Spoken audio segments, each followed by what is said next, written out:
Good day everyone, Ma'am Desus is signing back again, so let me teach you how to do math.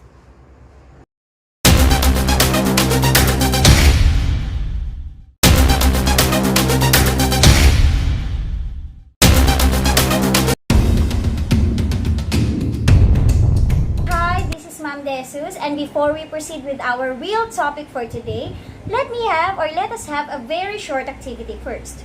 Our activity is called What is Best for You? Are you ready? Let us start. Here's what you're going to do.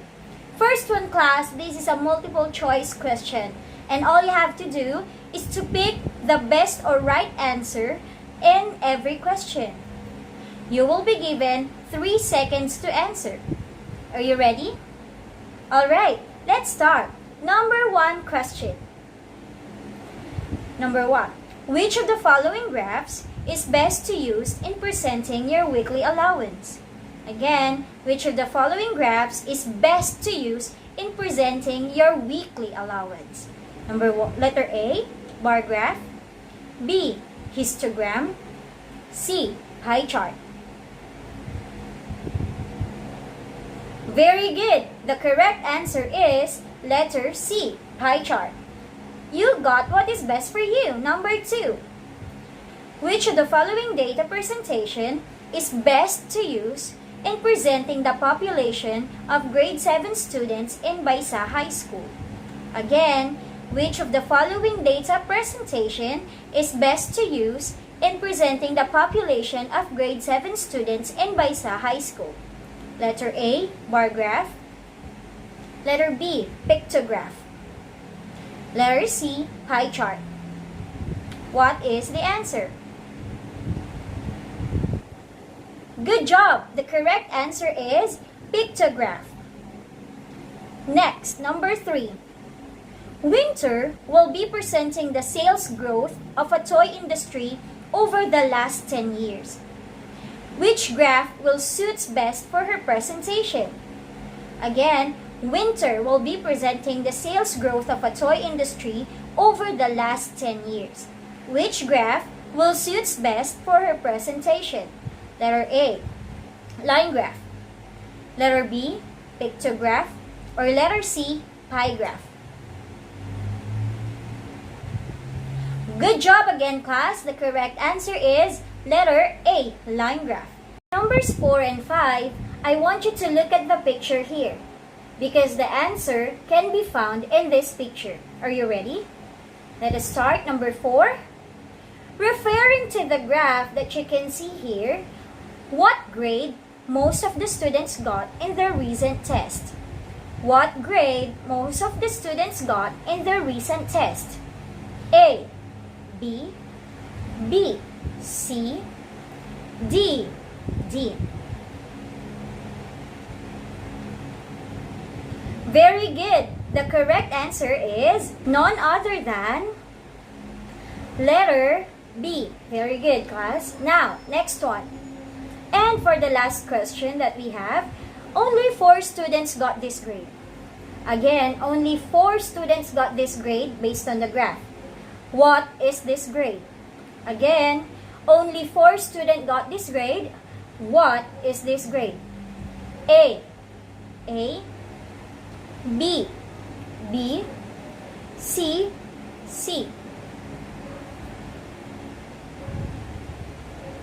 Very good. The correct answer is letter A. Congratulations, class. You passed our review. Now we're moving on to our next topic.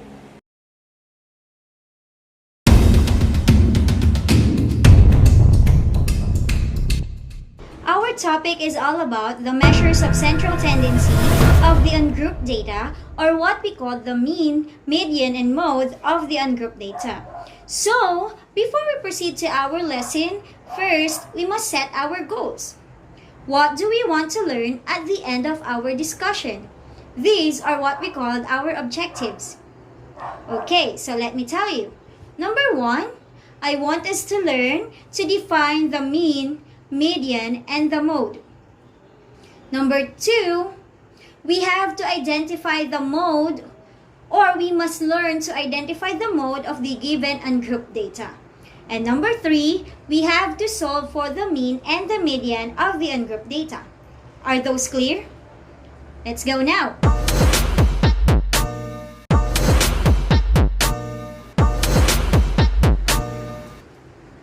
Mean, median, and mode class are called measures of central tendency because they measure the middlemost value where other values of the given data array meet. Meaning to say, we are trying to solve for these 3 terms because we want to know where these high numbers or where these low numbers or the combination of those meet. And we all know that they all meet at the middle. And those middle terms are what we call the mean, median, and the mode. Yet, what does each term mean? Let's discuss it one by one. So class, I want to remind you that what we are discussing right now is only applicable, or this formula that we are going to discuss right now is only applicable for ungrouped data. And again, ungrouped data. How do we say that a data is ungrouped? If the number of values are 30 and below. So what we are going to learn today, the formula that we are going to learn today is only applicable if the number of values are 30 and below, or what we call the ungrouped data. So let us start. Let's start with mean. So class, when we say mean, it's just the same with average. I know you are very familiar with average. It is widely used. You can use it everywhere. You can hear it everywhere, especially in school. Actually, average is what we use in computing your grades from 1st to 4th to see what will be your final grade. So this technically class, average is what we call the mean. So how do we solve for the mean?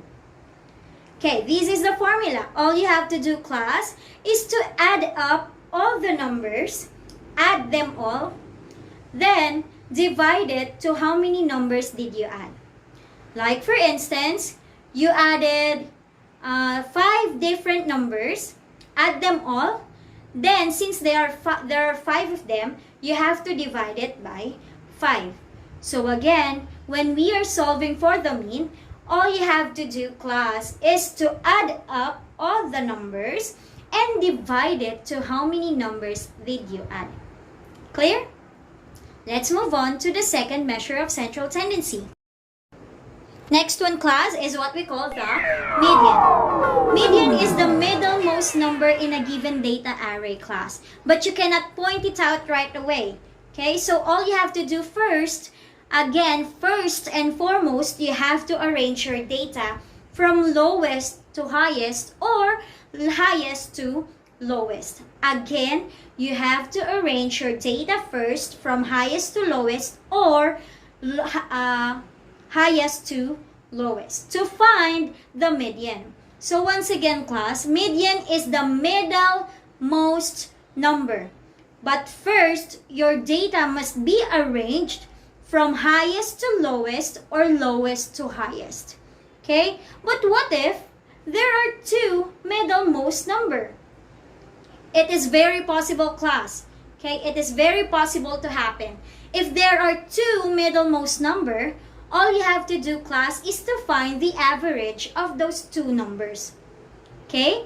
So, if there are 2 middlemost number in a given data, all you have to do is to add them both, then divide it by 2, or by getting the average.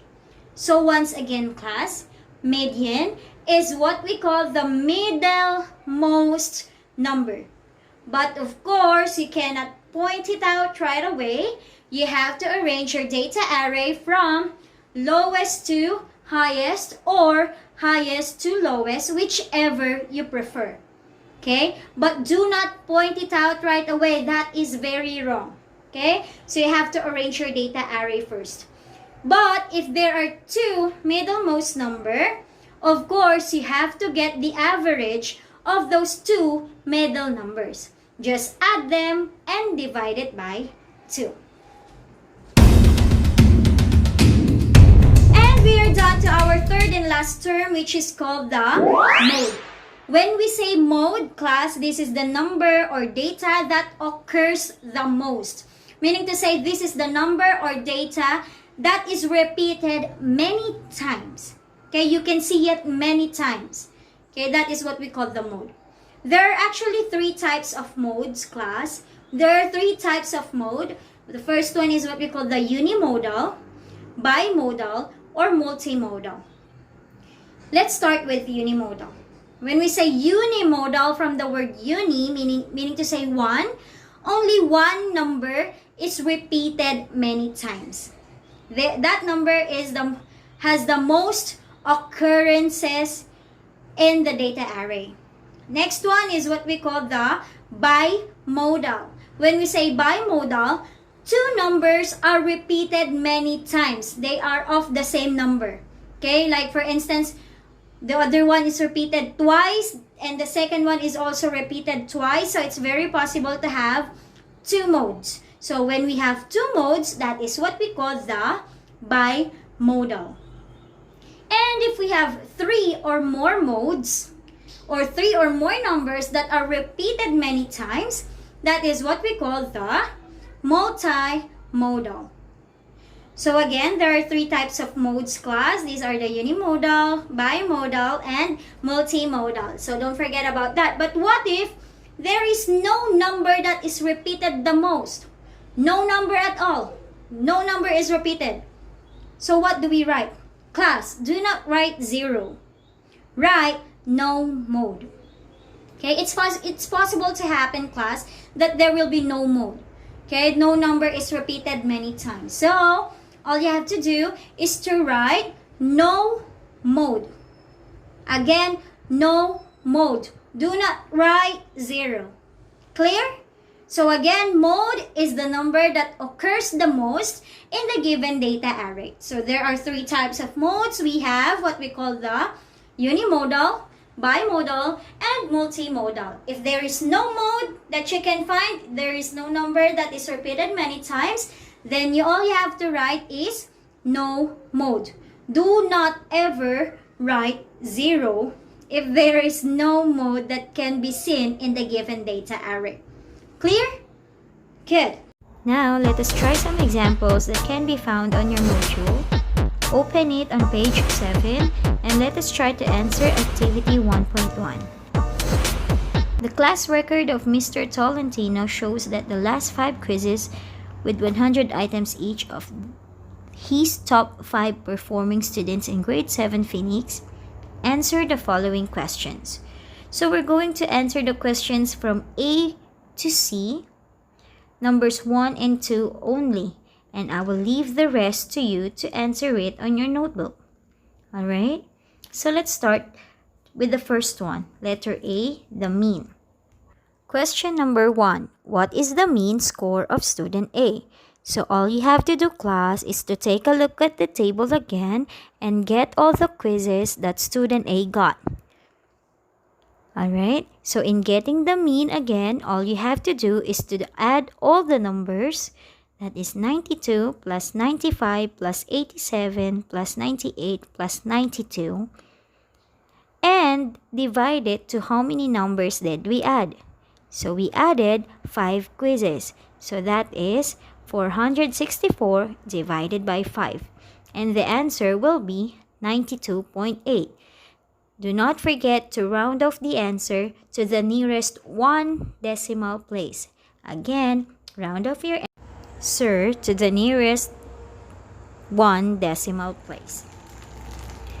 Next one, question number 2 under mean. What is the mean score of student D? So once again, class, take a look at the quizzes that student D got. Then add them all and divide how many quizzes did we add. So we have 92 plus 92 plus 89 plus 92 plus 95 divided by 5. So we will be getting 460 divided by 5. And the answer is exactly 92. And that is our mean or average. So once again, I will leave the remaining 3 questions to you to work on your notebook later. Now let's move on to letter B, median.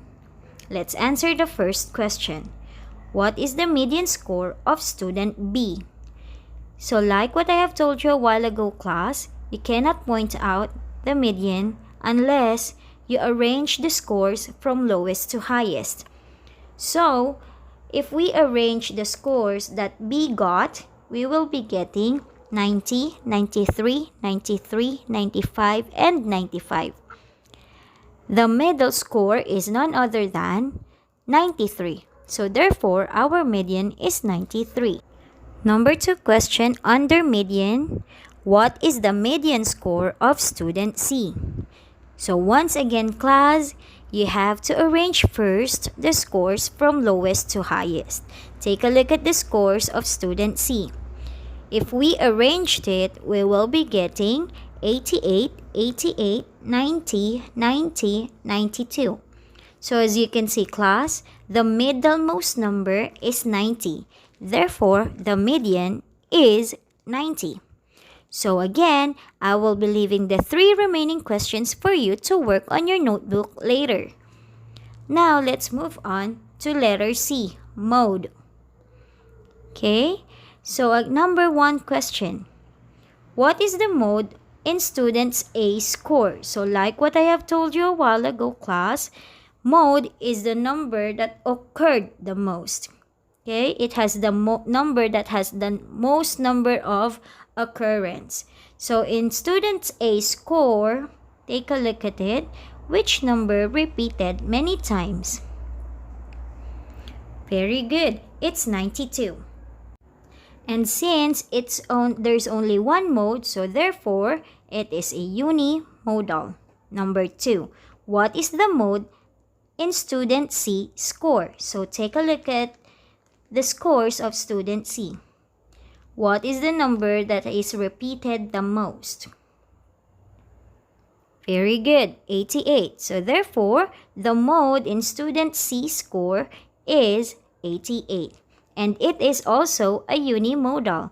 So again, I will be leaving the 3 remaining questions for you to answer and work on your notebook later.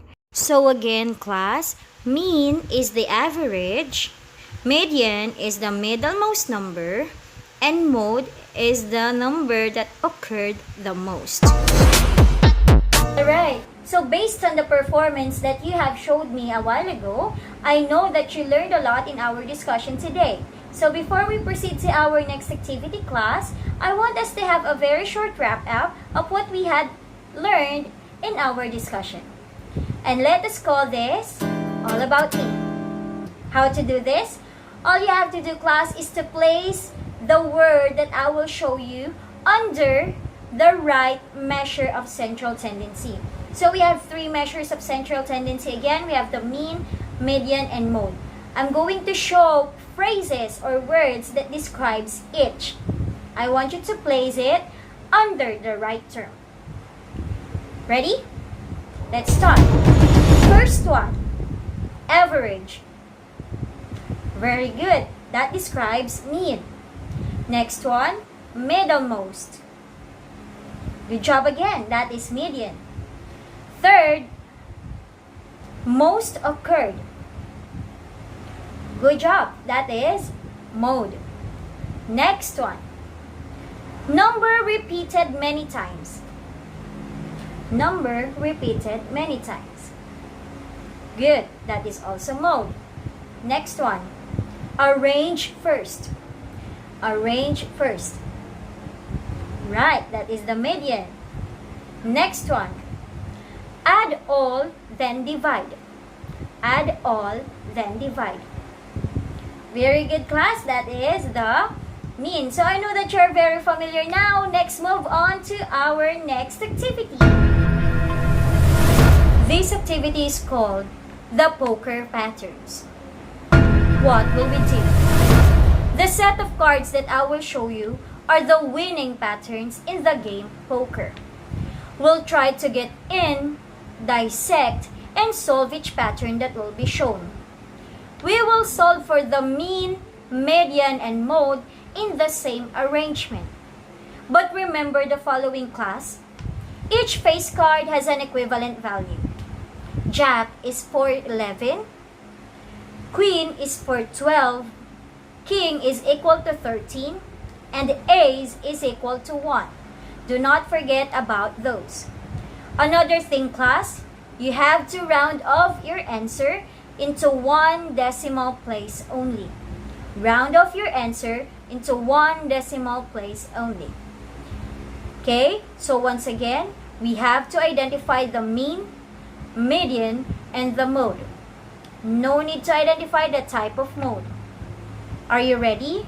Let us start. First one, the full house. You have 30 seconds to answer.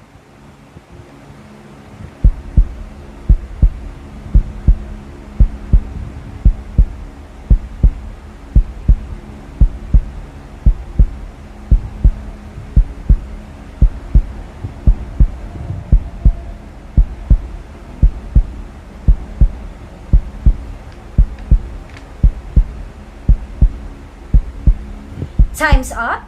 Okay, class. The mean is equal to 5.8. Very good. The median is 1 and the mode is also 1. Good job. Next pattern is the royal flush. 30 seconds to answer. It starts now.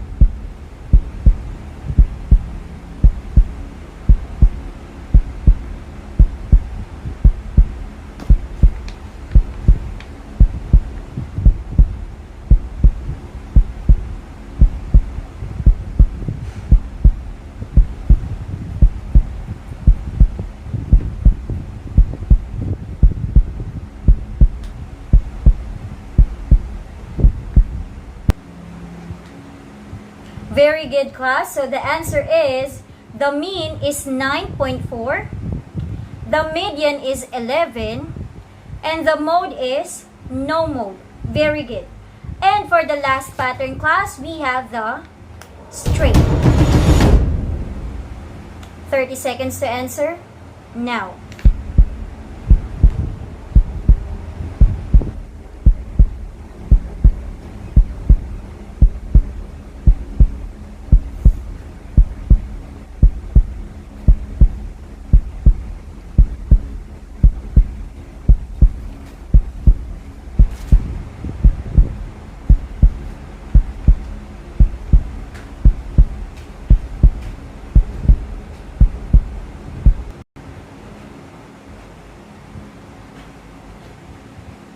Alright, time's up. So the answer is, mean is equal to 4. Very good. Median is also 4. And the mode is no mode. Congratulations, class! You passed our activity. Congratulations, class! You did great in our discussion, and I hope you learned something new and fresh that you can apply in answering your module. Now, for your quiz, I want you to open your module and make sure to answer the following parts. First one, class, answer the Check Your Understanding, page 9, on your paper. Make sure that you copy everything and then answer. Remember, class, to show your solution on extra paper. Again, Check Your Understanding, page 9, copy and answer. Another thing, class, put it on your paper also. Post-test, all you have to do is answers only. All you have to put is the answers only. Okay? So again, Check Your Understanding, page 9. Post-test, answers only, page 9 to 10. So, okay. So for additional activities, class, I want you to visit the links provided in your module page. I think it is on page 9. So please visit the links. It will be very helpful also. And also, class, I want you to visit and play the game in the link provided here. Okay? Screenshot your progress report and send it to our GC. So once again, class, I'm Ma'am Desis. Maging matinik, matyaga, and matalino. That's it for today. Goodbye!